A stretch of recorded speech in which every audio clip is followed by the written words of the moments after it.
के चरणों में श्रद्धा के पुष्प अर्पित करता हूँ। ग्राम नगला गोगदी में तथागत भगवान गौतम बुद्ध की कथा में मंच पर उपस्थित आदरणीय हमारे भंते जी, कथावाचक और इनकी पूरी टीम, इस कार्यक्रम के सभी संयोजकगण और मेरे सामने बैठे मेरी माताएं, बहनों और बुजुर्गों, सबसे पहले मैं अपने से बड़ों का और बुजुर्गों का चरण वंदन करता हूं और आप सबको नमन करता हूं। और इस बात की सबसे पहले क्षमा भी मांगता हूं कि मुझे कल आपके बीच में आना था और नहीं आ पाया। ना आने का कारण भी यही रहा कि मैं अभी 3-4 दिन के लिए 4-5 दिन से बाहर था। कल मौसम भी खुला था, धूप भी निकली थी, तो हमारे विधानसभा क्षेत्र के बहुत दूर दूर से, क्षेत्र नहीं मतलब पूरे जिले कासन से या अन्य जनपद से काफी लोग बहुत दूर से मेरे आवास पर पहुंचे। इतनी ज्यादा भीड़ थी कल कि मैं 4 बजे अपनी कुर्सी से उठ पाया। हालांकि कल मुझे भी एक समस्या थी, मेरी दाढ़ में दर्द हो रहा था, जब डॉक्टर को दिखाना था वो भी नहीं पहुंचा, लेकिन जब पहुंचा तो 1.5 घंटे डॉक्टर ने लगा लिया, तो शाम को 5-5:30 बज गए। तो मैंने आना ठीक नहीं समझा क्योंकि कथा का कार्यक्रम लगभग 5 बजे तक होता है। तो मैं इस बात की क्षमा मांगता हूं, कल आपके बीच में नहीं आ पाया, मुझे कल आना था। सम्मानित साथियों, मुझे पता है कि आप लोगों ने कल बड़ा, आप ही नहीं, आसपास के गांव के लोग भी कल काफी लोग आए थे, उन्होंने भी मेरा इंतजार किया, तो मैं नहीं आ पाया, आपके बीच में आया हूं तो क्षमा प्रार्थी तो हुई हूं। साथ ही इस बात का अनुरोध करूंगा कि हम लोग ज्यों-ज्यों लगातार अधिकतर गांवों में तथागत भगवान गौतम बुद्ध की कथा के माध्यम से बुद्ध के संदेश देने का काम करते हैं। मुझे पता है कि जब मैं 2007 में पहली बार सूरों विधानसभा से एमएलए बना था, तो उस क्षेत्र में भी बुद्ध की कथाएं बहुत कम होती थी। बुद्ध की पहचान तो थी लेकिन इतनी ज्यादा नहीं थी।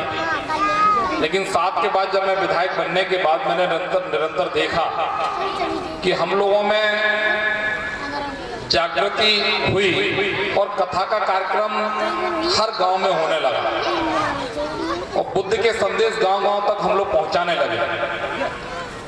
लेकिन मैं ये निवेदन करूंगा कि हमने अपने लोगों के बीच में एक अजीब सी समस्या देखी है।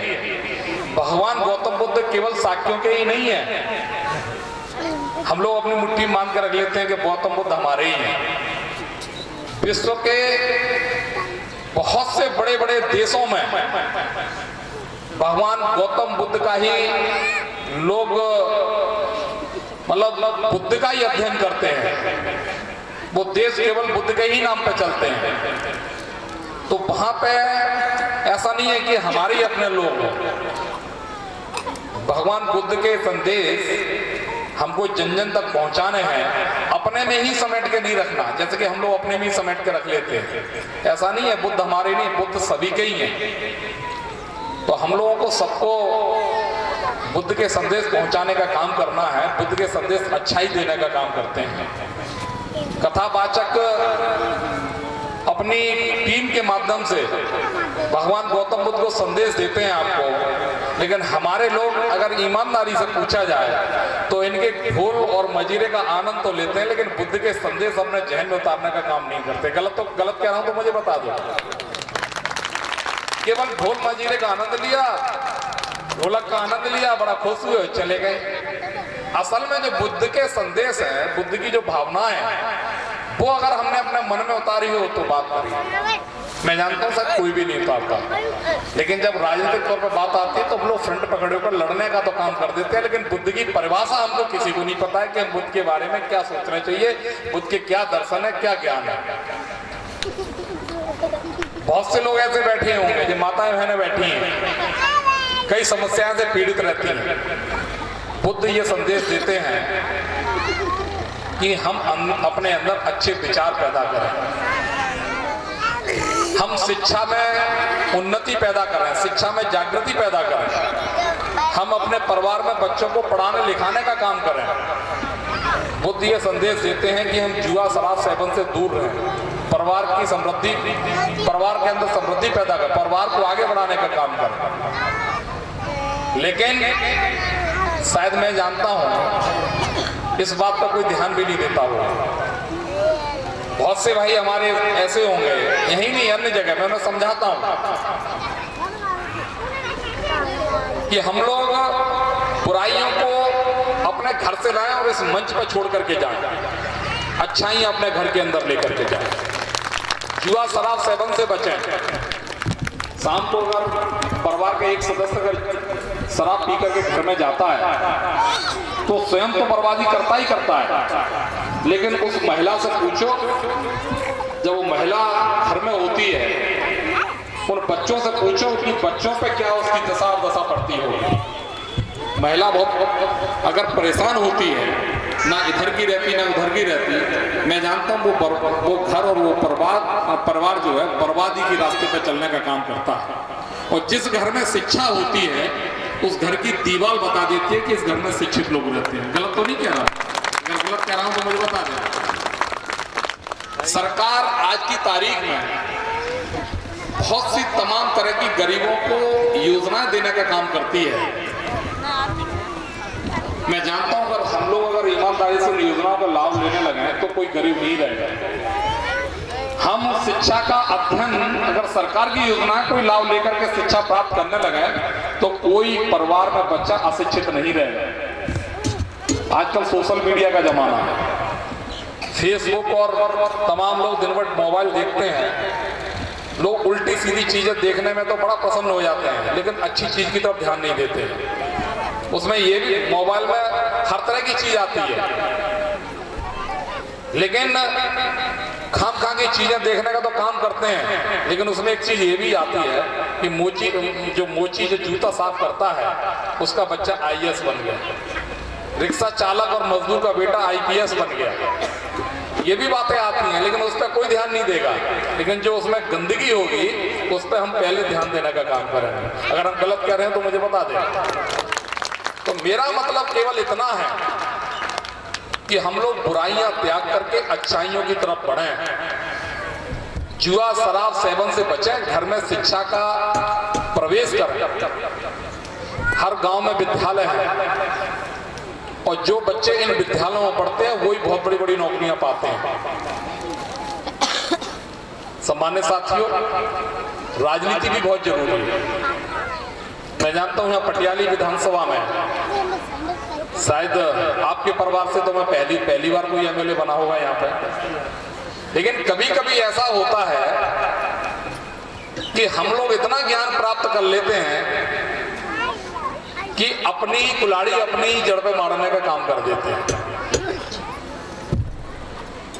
हालांकि राजनीतिक मंच नहीं है, मंच होगा तो कहूंगा बहुत सी बातें, आपके बीच में आऊंगा। चुनावी अभी तो प्रधानी का चुनाव है, लोग अपने अपने तैयारी में भी लगे हैं, व्यस्तता लगे हैं, ईमानदारी से चुनाव भी होंगे। मेरा मतलब ये है कि आज मैं विधायक हूं तो आपके बीच में आया हूं फीता काटने के लिए। विधायक नहीं होता तो शायद नहीं आता। कहीं ना कहीं आप लोगों की आत्माएं थी जो मुझे इतनी दूर से खींचते हुए सोरों अमापुर से पटियाली तक ले आई, और आगे भी आप सब लोगों का स्नेह और आशीर्वाद रहेगा। तो मैं जानता हूं कि एमएलए बनने हुए मुझे 3.5-4 साल होने को आ गए, तो शायद ही एक आधी गांव बचा हुआ जिस गांव में मैं ना पहुंच पाया हूं, अन्यथा हर गांव में मेरे 4-4, 6-6, 8-8 चक्कर लग गए होंगे। गलत तो नहीं कह रहा मैं बता दूं, लगे होंगे चक्कर तो मेरे सब जगह। जैसे मैं पहले रहता था, निरंतर मैं क्षेत्र में रहने का भी काम करता हूं। और ये भी मैं बता दूं, जिस उम्मीद के साथ आप लोगों ने जो वृक्ष लगाने का काम किया है, हर घर को कुछ नहीं दे सकता, लेकिन वृक्ष की तरह पूरी छाया देने का काम करता रहूंगा। आपके मान सम्मान में भी कमी नहीं आने देगा। तो सम्मानित साथियों, ये बुद्ध का मंच है। मैं तो केवल इतना कहूंगा कि सारी बुराइयां त्याग करके हम लोग अच्छाइयों की तरफ प्रवेश करें। और अच्छाइयां हमारे घर में जब ही आएंगी जब भगवान गौतम बुद्ध के पद चिन्हों पर चलते हुए हम शिक्षा की तरफ आगे बढ़ेंगे। और घर के छोटे से बच्चे को लेकर के हम भले ही आधी रोटी खाएं, हम एक वक्त की रोटी, एक टाइम भूखे रह सकते हैं, दिन में 2 बार का खाना होता है, घर में रोटी नहीं है तो एक वक्त की रोटी खा के माँ बाप गुजर कर सकते हैं। लेकिन बच्चों को शिक्षा से दूर मत रखिए, क्योंकि हर गांव में विद्यालय है, बच्चे को पढ़ाने का काम करिए और अपने घर की तरक्की करने का काम करिए। बुराइयां इसी मंच पर छोड़ करके जाइए। भगवान गौतम बुद्ध आज के सामने बैठे हुए हैं, बुराइयां अपने साथ लेकर के चले जाएंगे, अच्छाइयां अपने घर में लेकर के जाएं। इसी के साथ मैं अपनी वाणी को विराम देता हूँ। धन्यवाद साथियों। नमो बुद्धाय। साधु साधु साधु। आप तो आप फोटो खिंचाई हो। तो खड़े होकर खिंचवा ले रहे हैं। बैठ गए। अच्छा बैठ गए, बैठो बैठो खिंचवा कहाँ चल अल्लाह। और जिसका मुझे था इंतजार, जिसके लिए दिल था बेकरार, ओ घड़ी आ गई भाइयों, भारत को बुद्ध में